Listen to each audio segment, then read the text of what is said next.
What's going on? So I'm going to show you how to lay some LVT. Don't pay somebody to do it. It's super simple. So you got your house measured up. You know how much flooring you need. You went and got it. Make sure that you get 10% extra because you are going to have waste. And if you end up with a couple extra boxes, guess what? Now if you ever damage the floor, you have a way to fix it because they're probably going to discontinue that flooring that you bought. So your flooring's inside the house. It's time to start spreading it around. Make sure you put it throughout the house evenly. You don't want one big stack in the living room. So what I like to do is I like to go into each room and just get started on day one. You don't want to get too far with it because you need to get that stuff time to acclimate. Unless it's 70 degrees outside and 70 degrees in your house, you want to give it time so that way it's not coming from a cold environment to a hot environment or a hot environment to a cold environment. Hot and cold, expansion, contraction. So you're gonna have to let it sit, unfortunately. But tomorrow, everything's laid out and you got it started. So you'll be able to blow right through it.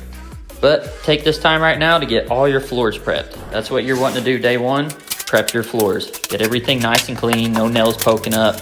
And if you're running into issues where you got a low spot, well, oh my God, dude, look at that gap, bro. Oh my goodness, I gotta fix that. We're gonna fix that right now. Self-leveler, that's your solution here. And make sure you don't make it too thick. You want it to actually run like water so that way it goes to your low spots.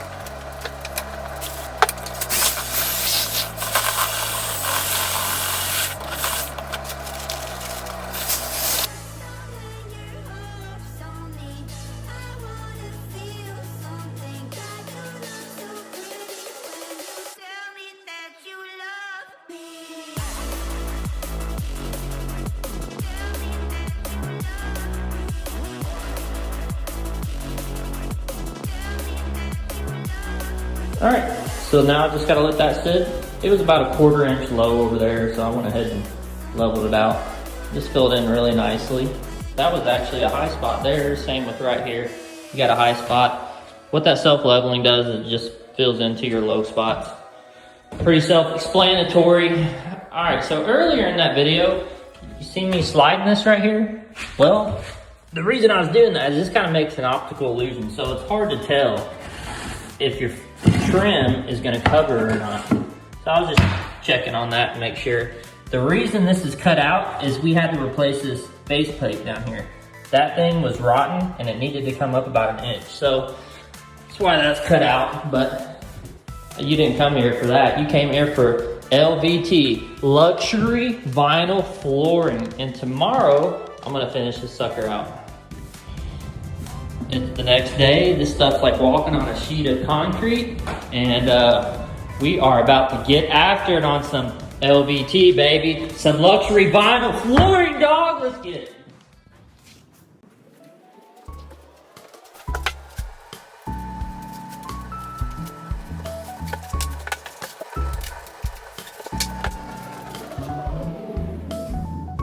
All right, so whenever they first come through the door, what I want to happen is I want them to step on a nice, clean sheet. I don't want a gap like right there in this little area right there where there's gonna be pressure.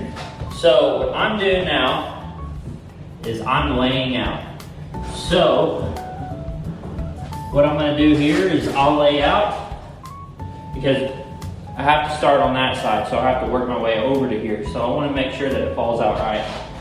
So what we're looking at on this little section here for my layout, just working it over.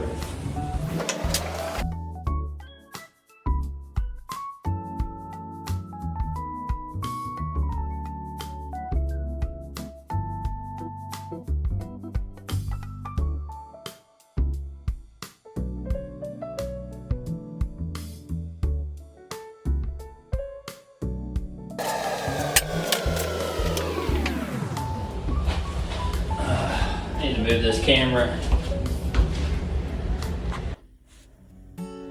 Whoa, all right. I guess, yeah, I'm gonna take lunch.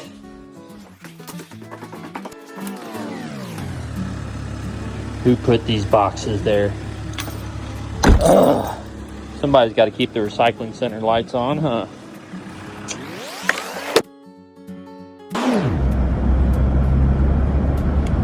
see here, they're starting concrete. Remember that last video I said they were gonna get that rolling? Underway, buddy, underway. Whoa, please tell me you seen that. That was really fast, but that was impressive. Oh my goodness, another one, dude, the booger buggy, it's alive.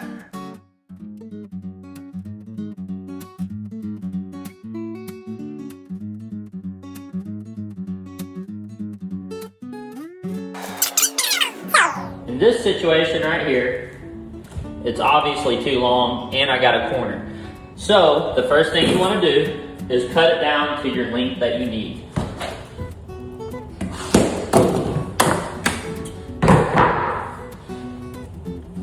That's going to work beautifully. Now, put it right up against the wall, wherever it's going to go.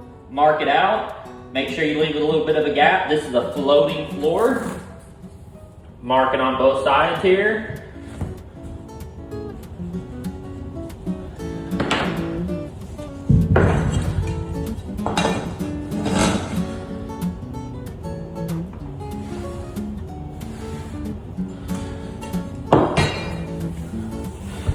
See, that's why I like using a square.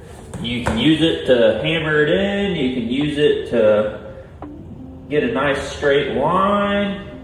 You can use it, I mean, also too as a cheater for your razor blade.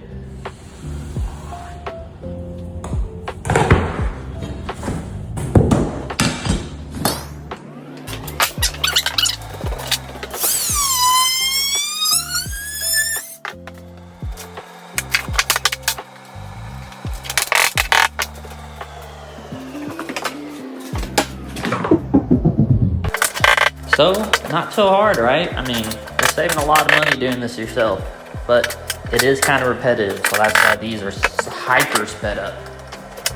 But, I mean, it's so simple to do, especially whenever you get on these big, wide open areas, you can blow through this stuff. Now, one thing you want to look out for is this square. You want to make sure you have that square nice and flush up against that side, or you can mess up that edge on the side of the LVT. And if you mess that edge up, that piece is done for. And also, you do not want gaps. No gaps. You want everything tight.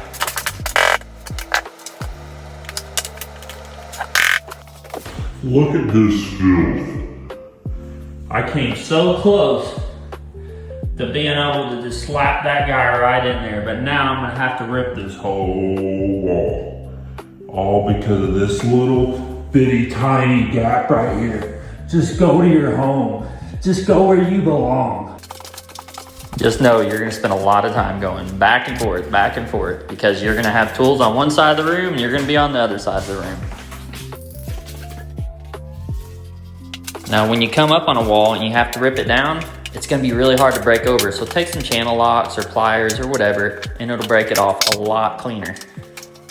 Now, how are you gonna hammer it in when you're up against the wall? Well, use that edge on your square. Pry it up a little bit, it'll pop right into place. Or you can use a crowbar. Whatever you can get in there where you can pull it over. You're not gonna be able to hammer it.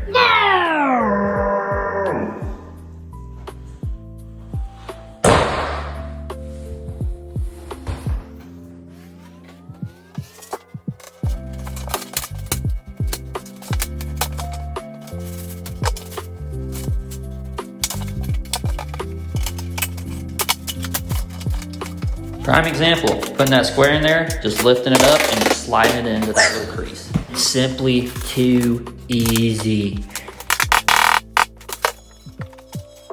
Close to being done on this one. So I'm gonna wanna split this doorway a little bit. So wherever this falls out, that's where my gap's gonna be, where I split the two. You don't wanna have two rooms together, because whenever you tie them together like that, if this floor is shifting, it can make that one shift. You don't want that. So in a floating floor, you want to separate your rooms with a, what do they call it? One of these guys. I can't remember what it's called. A threshold?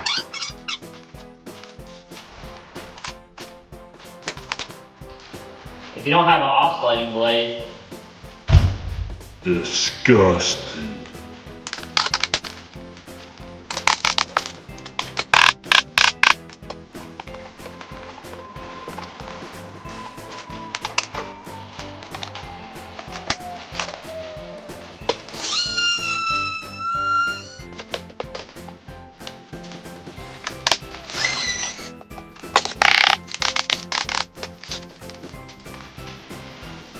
So that's pretty well everything you know. This stuff is super simple.